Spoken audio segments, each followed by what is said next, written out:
In 1945, after the end of World War II, Academy Award-winning movie director Frank Capra was ready to launch a new venture called Liberty Films. He'd spent the war stationed in Washington, making films for the U.S. government designed to boost morale at home during the long war. His role hadn't been to go overseas and shoot combat, but to shape public opinion, as well as keep America's spirits up. Capra recruited another Oscar-winning director, William Wyler, as a partner for the new company, which would allow for creative freedom for directors and offer a new business model for Hollywood. Capra had just the story picked out for the inaugural film he would direct. It would be a Christmas-themed comedy drama that he was sure would delight audiences. Capra thought the American people were tired and didn't want to think about the challenges of the world after the long war. What they wanted, he was sure, was nostalgia from the past and an escape from real life. His film would focus on a small-town guy who thinks he's a failure and wishes he had never been born. When Capra pitched the story to Jimmy Stewart, he did such a poor job of describing the film that Capra finally stopped and said, "This story doesn't tell very well, does it?" "Frank," Stewart replied, "if you want to do a movie about me committing suicide with an angel with no wings named Clarence, I'm your boy." For Capra, the film represented the power of faith in the goodness of a caring providence. It tried to refocus how we see our lives and struggles and be uplifting. But Capra had a hard time finding a writer who could balance the many competing emotions of the story. Unable to find what he wanted, having annoyed and fired most of his writers, Capra set out to write the screenplay himself. It didn't go well. The film was over budget, and the struggle to find a writer meant that it was behind schedule, placing enormous pressure on Capra and the investors in his brand new film company. To make matters worse, Capra's inaugural film for Liberty would go up against Wyler's inaugural film. The American public would be offered competing visions of post-World War II America.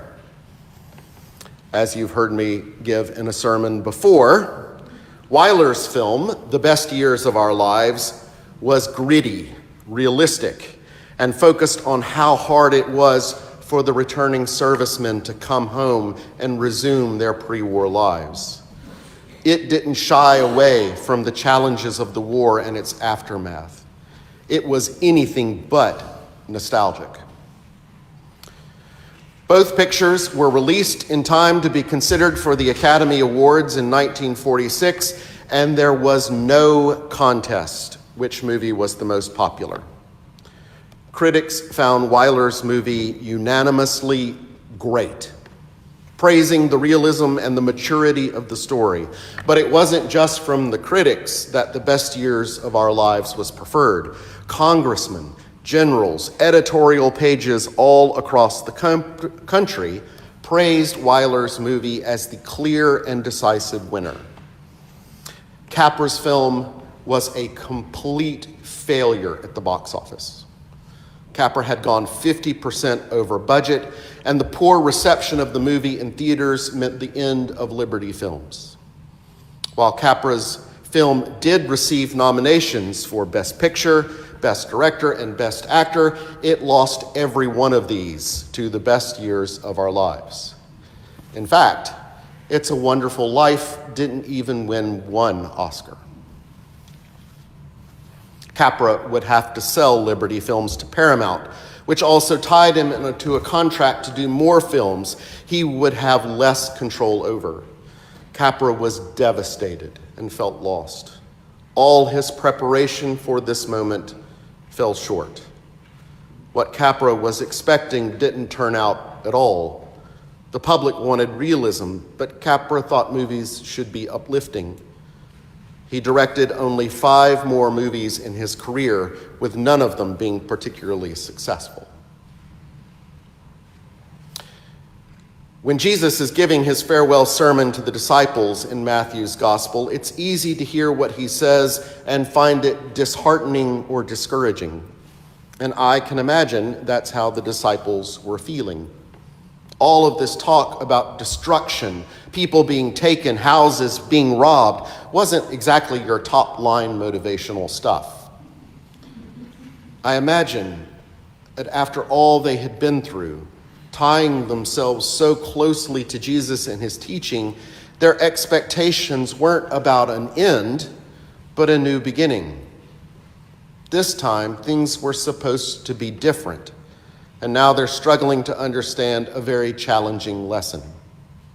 I wonder if you can think of a time when something you did or said didn't get the response you were hoping for.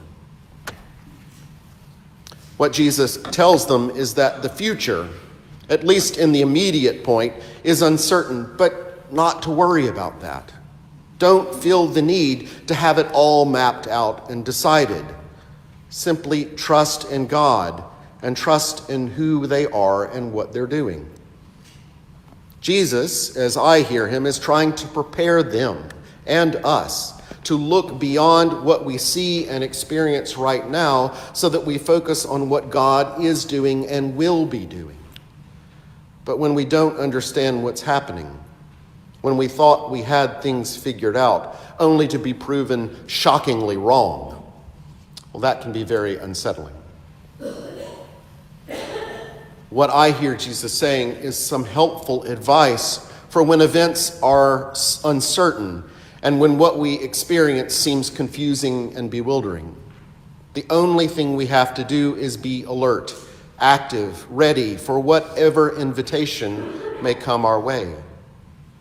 We don't know how the story unfolds in our segment of the drama, but that doesn't mean we should fold our arms and throw up our hands in dismay. After Jesus is gone, crucified and buried, the disciples find themselves encountering surprising and unanticipated moments. They were ready, and even in their confusion, they responded to what God was doing. Understood in the light of God's work, God's surprising work yet to come, this passage isn't a focus on what we lose, but an emphatic reminder of how we should be living now for a future we can't fully see until it comes. It's not about suggesting that the good, sweet, and smart ones will be transported away from the mess of the world. If anything, given his comparison with the flood, it seems quite the opposite. Those faithful ones will be the ones left here, left behind, to do the work of the kingdom God is coming to do. We have a role to play. We may not know how, or when, or where, but God isn't willing to imagine a world without us. There is, it turns out, a caring providence after all. That's a similar idea to what Isaiah was trying to get across during a time of conflict and loss for Israel. While we, in times of crisis, appreciate the vision of swords beaten into plowshares and spears into pruning hooks, Isaiah's present reality isn't on the future, but on the present for a future. That takes an enormous amount of trust right now, when those swords are very much swords, and those spears are sharp and pointing. Nation is still lifting up sword against nation in the here and now. So to walk as a people of God in the light when there's so much gloom and darkness around is a mighty task. But being hopeful, awake, ready to be people of light is even harder when the world has wrapped itself in an artificial light already. Advent isn't for those looking for nostalgia to numb the pain of the present. It's a promise of hope when the going is tough and the night is long. Advent isn't for those Scrooge-like figures wanting to take all the holiday joy away when the world has already started celebrating Christmas. It's a reminder that the first coming of Jesus as a child is as much about his coming again when there are no carols left to sing. Frank Capra didn't sulk or become bitter at the failure of It's a Wonderful Life. But he did have his regrets. He said he wished he hadn't sold Liberty Films so quickly, but wished he had fought to keep it going. Capra simply didn't know how to make films people after the war wanted to see, so he stopped. And yet, I bet you this weekend, untold numbers of Americans weren't watching the best years of our lives, but It's a Wonderful Life. Preparation for the moment doesn't always meet the moment at hand, but it can meet the moment to come in God's good time. What we see in the here and now, in the immediate time, shouldn't be judged by our expectations and other people's response. It is a wonderful life, given to us by a loving God who calls us out of moments and times when fear is what we feel, discouragement is in the air, and conflict seems inescapable. It takes an active trust that our role is to prepare ourselves for the moment when it comes, not to get discouraged when things don't seem to turn out as we expect, and to be assured we don't have to have everything work out in our time. The way to salvation, the way to righteousness is through God, who doesn't pick favorites, justifying me and excluding you. We all come to God's table with expectations for our future and regrets from our past.